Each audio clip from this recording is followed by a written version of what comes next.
Well, hello there. It is Tuesday, September 20th. It's time for your Colorado Giants update.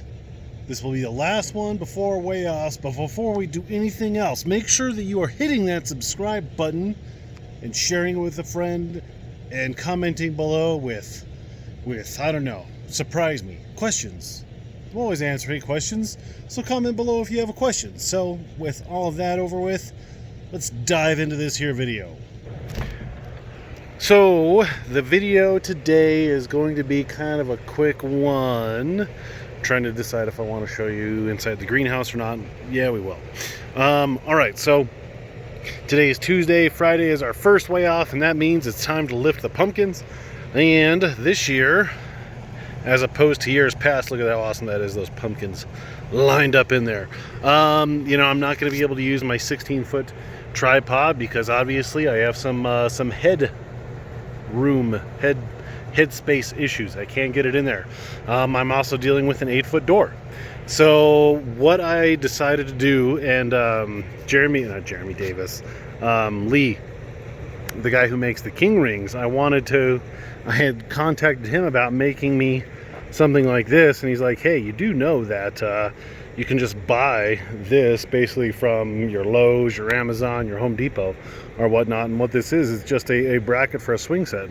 So like my son's swing set over yonder way, this is all this is. This was like 50 bucks. You use two 2x4s for each side and then a 2x6 for the header. So I'm gonna set this up inside the greenhouse, and so the engine hoist will hang from here, and then I'll engine hoist the pumpkin up. I have a trailer, so it's on my agenda today is to go get a small utility trailer that only is about 2 foot off the ground, which I'm happy about that anyway, because lifting up the pumpkins into the back of the truck is always I don't like doing it. It's sketchy. Pucker factor is high, and I did drop one time. So these just come in this here box, and it doesn't get any simpler than that.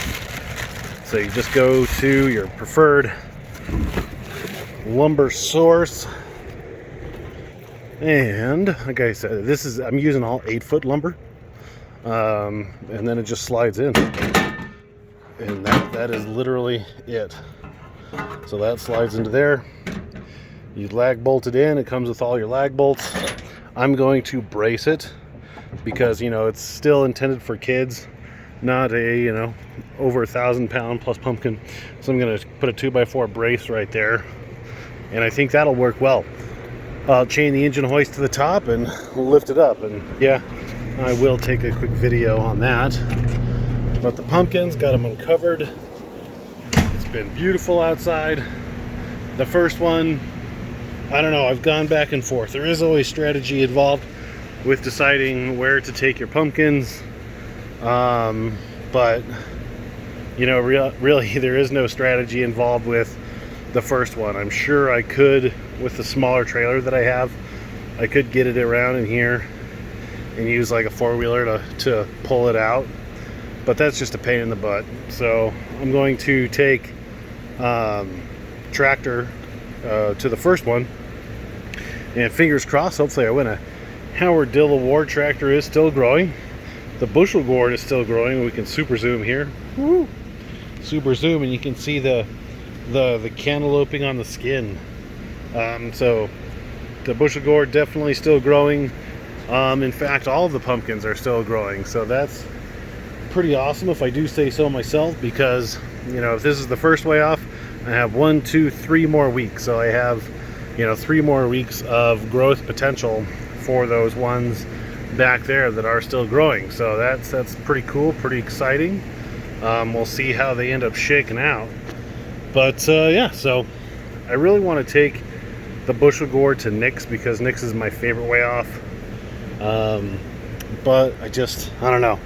I'm not sure if I can squeak in the trailer or how I'm going to get the trailer, because ideally, I'd lift it this way and back the trailer in, but that's just so inconveniently placed there that I'm not sure that's going to work out. So I might have to take that to Jared's, or the other option is to cut it wait a week, but that's less than ideal because it starts to lose weight.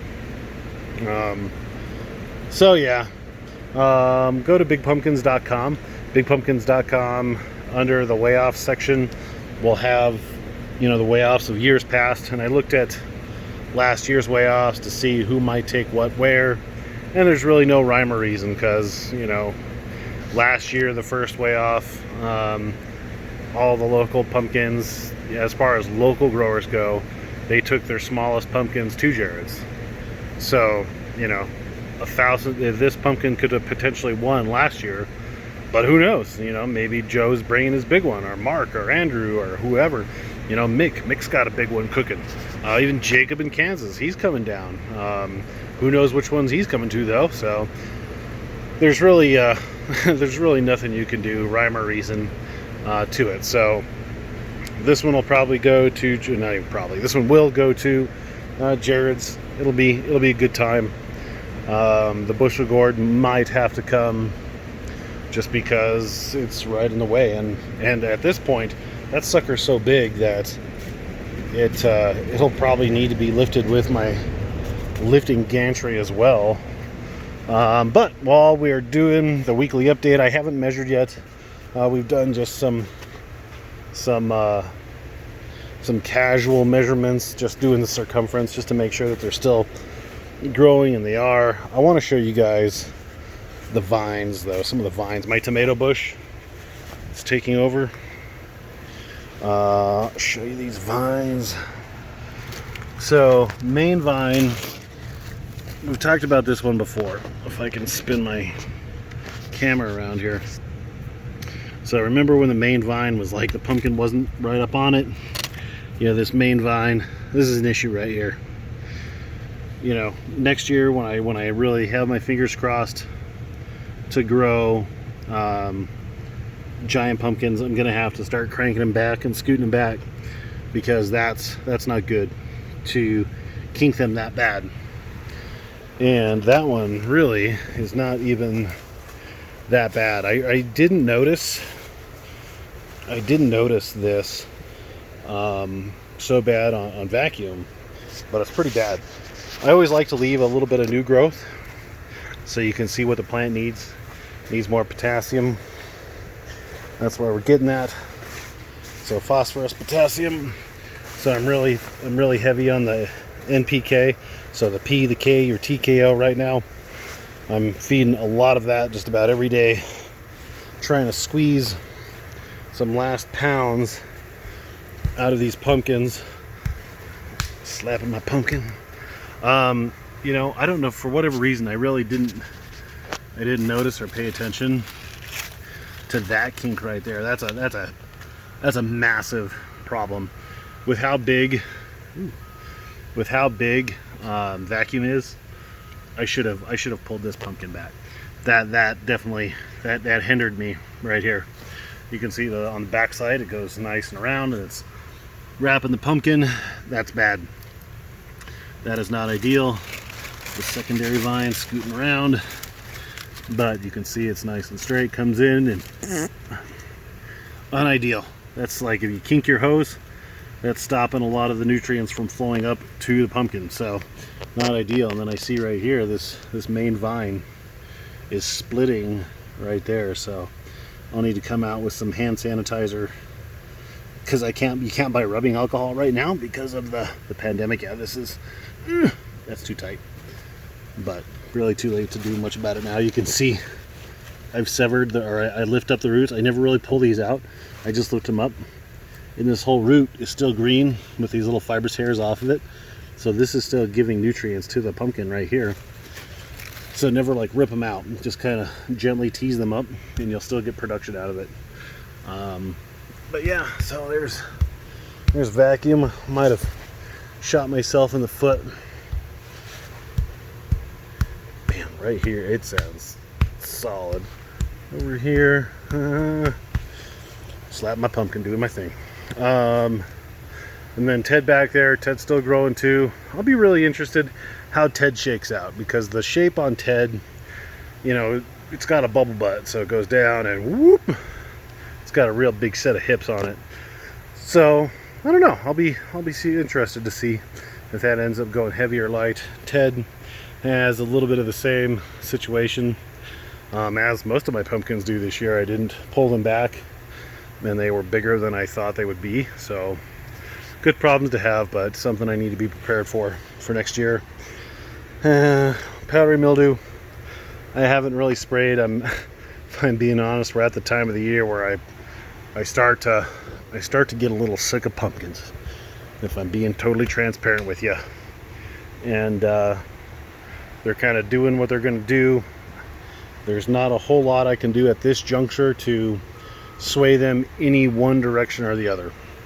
If they're going down, they're going to go down. I can't do anything to change 10-pound-a-day gains to 15-pound-a-day gains, so it's just going to be what it's going to be. And yeah, so that is that. Tomato bush. I need to pick some of these tomatoes. But yeah, so I'm looking forward to the end of the year. Fall slowing down, all that jazz, and working on getting the pumpkin patch ready for next year. I think I've mentioned it before. I'm probably only going to do 3 plants next year, maybe 3 plants in a bushel gourd or a marrow. So I can focus a little bit more on the plants. Maybe get myself a GPC coat. That'd be awesome. And I think I can do better at that if I have less plants. There's always protection in numbers. So if something goes wrong, or you have 2 that are screaming and 2 that aren't, you still have 2 good ones rather than 2 good ones and 1 bad one to get your average down. But I don't know. We'll see what ends up happening. But that's it. Getting a little wordy. So thanks for watching, everybody. Stay tuned for Saturday. I'll do an update on Saturday-ish. Maybe we'll roll it into Tuesday. I don't know. Somehow I always forget to take video at the weigh house, but I'll endeavor to take some video, let you know how we did, and see how tractor does. Comment below with what you think tractor's going to end up weighing. That's what I'd like to know. Is it going to be 1,000 pounds, 900 pounds? I will help you. Should be above 700, hopefully, and below 1,200. Not hopefully. So above 700 pounds. There's your hint. I hope. Thanks for watching. Appreciate you guys. Have a good one. Catch you next time.